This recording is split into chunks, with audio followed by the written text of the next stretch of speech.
मित्रों नमस्कार। योग दर्शन चैनल में आप सभी का स्वागत है। मैं हूं योगाचार्य राम कृपाल यादव। आज आपको बताने वाला हूं मैं कि कैसे दिन की शुरुआत हो।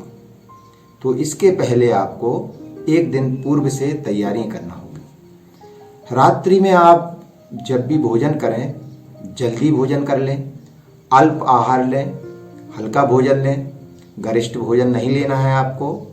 और भोजन के पश्चात यदि आप दूध लें तो नींद भी अच्छी आएगी और दूध के फायदे भी आपके शरीर में परिलक्षित होंगे। सुबह मोशन भी अच्छा होगा।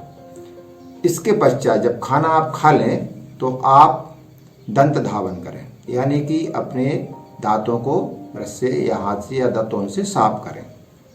खाना खाने के बाद जो अन्न कण रह जाते हैं उससे रात में बैक्टीरिया पैदा होंगे। फिर सुबह आप जो बासे मुंह यानी निहार मुंह जो पानी पीने की हमारे आयुर्वेद में परंपरा है वो आप कर नहीं पाएंगे कि बैक्टीरिया अंदर जाएंगे। तो निहार मुंह जो पानी प्रातःकाल जिसे उषा पान कहते हैं उससे कई प्रकार की व्याधियां उससे दूर रह सकते हैं यदि आप उषा पान करते हैं। तो उषा पान प्रातःकाल जो पानी पिया जाता है उसको हम उषा पान कहते हैं। तो रात्रि में आपको ब्रश करके दांतों को साफ करके अच्छी तरह से ही निद्रा लेना चाहिए। इससे होता क्या है कि रात्रि में आपके मुंह में पर्याप्त मात्रा में क्षार की उत्पत्ति होती है, यानी क्षार बनता है और वो क्षार आपके शरीर के लिए बहुत लाभकारी है। जिन लोगों को गैस की प्रॉब्लम है, जिनको बहुत एसिडिटी बनी रहती है अक्सर, उनकी ये प्रॉब्लम तो तत्काल ही ठीक हो जाएगी यदि वो उषा पान करना शुरू कर देते हैं। तो रात में आपने ब्रश किया और आप फिर निद्रा लेने चले गए, यानी कि आप 9 या 10 बजे तक सो जाइए, ज़्यादा अच्छा है। जिन लोगों की रात्रि में ड्यूटी है उनको छोड़कर बाकी सभी लोगों को रात्रि में जल्दी सोना और जल्दी उठना, ये प्रकृति का नियम है, ये हमारे आयुर्वेद में कहा गया है। तो जल्दी आप सो जाइए और जल्दी उठ जाइए। 6 से 7 घंटे पर्याप्त होता है सोना।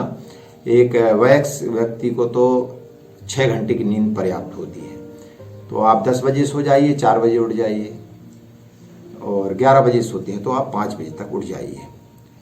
सुबह उठने के बाद सबसे पहले आपको ध्यान करना चाहिए। जब आप उठ जाएं तो उठकर आंखें ना खोलें और ध्यानस्थ हो जाएं। आप 1 मिनट 2 मिनट ध्यान करें, अपने इष्ट का आराध्य का ध्यान करें। ये ध्यान करने से आपका मन एकाग्रचित रहेगा और सुबह सुबह जो ध्यान किया जाता है वो इसलिए ध्यान घटित हो जाएगा क्योंकि आपके मन में कोई विचार नहीं होता है। तो आपको समझ में भी आएगा कि ध्यान होता क्या है। तो मन को एकाग्र करके कहीं एक जगह पर टिका देना ये ध्यान की क्रिया है। तो इसको करने के पश्चात फिर आप कर दर्शन करिए। अपनी हथेलियों को आंखों के सामने लाकर आंखों को धीरे से खोल दीजिए। कराग्रे वस्ते महालक्ष्मी, कर मध्य सरस्वती, कर मूले तु गोविंदा, प्रभाते कर दर्शनम। इस प्रकार से जो आपकी आंखों में तेज है वो आपके अंदर ही समाहित हो जाए, वो कहीं नष्ट ना हो जाए, इसलिए कर दर्शन की परंपरा हमारे ऋषि मुनियों ने बनाई। इसके पश्चात इन हथेलियों को अपने पूरे चेहरे पर आप इस प्रकार से मान लीजिए और वो जो भी ऊर्जा होगी वो आप में समाहित हो जाएगी। तत्पश्चात आप धरती माता को प्रणाम करें और अपने पैर को नीचे रखें। पैर रखने में भी आप अच्छा है कि स्वर देख लें, कौन सा स्वर चल रहा है, उस पैर को आप नीचे रखें तो ज़्यादा अच्छा होगा। इसके पश्चात आप अपने घर में जो भी बड़े बुजुर्ग हैं उनका आशीर्वाद लें और तत्पश्चात आप उषा पान की क्रिया करें। उषा पान करने में आप काग आसन में बैठें, या जिसे उकड़ू बैठना कहते हैं, जिसमें मल त्यागने में आप बैठते हैं, उस आसन में बैठ के आपको सिप सिप करके यानी घूंट घूंट करके आपको पानी पीना है, जैसे गाय पानी पीती इस प्रकार से आपको पानी पीना है। एक घूंट में आपको ज़्यादा पानी पीने की आवश्यकता नहीं है और उस पानी को आप गर्म यदि पीते हैं तो वो ज़्यादा लाभकारी होगा। पानी कितनी मात्रा होना चाहिए? बच्चे 1 गिलास पी सकते हैं और जैसे मैच्योर व्यक्ति है, कोई वयस्क व्यक्ति है, उसको कम से कम 2 गिलास से शुरू करके 3 गिलास 4 गिलास तक फिर अभ्यास यानी 1 लीटर तक का आपको अभ्यास हो जाना चाहिए धीरे धीरे। इस पानी पीने से क्या लाभ होगा कि आपकी सैकड़ों प्रकार की बीमारियां आपके शरीर में जो हैं वो दूर हो जाएंगी, क्योंकि आप जो क्षार बना था वो आपके अंदर गया है, वो अमृत तुल्य होता है। तो वो उसकी वजह से आप कई बीमारियों से ठीक रहेंगे। और जिन लोगों को कब्जियत की शिकायत है, एसिडिटी की शिकायत है, वो तो आपकी कुछ ही दिनों में ठीक हो जाएगी। इसके पश्चात मल वगैरह से आप निवृत्त होकर, शौच आदि से निवृत्त होने के पश्चात आप ध्यान की क्रिया जो करते हैं वो ध्यान करें।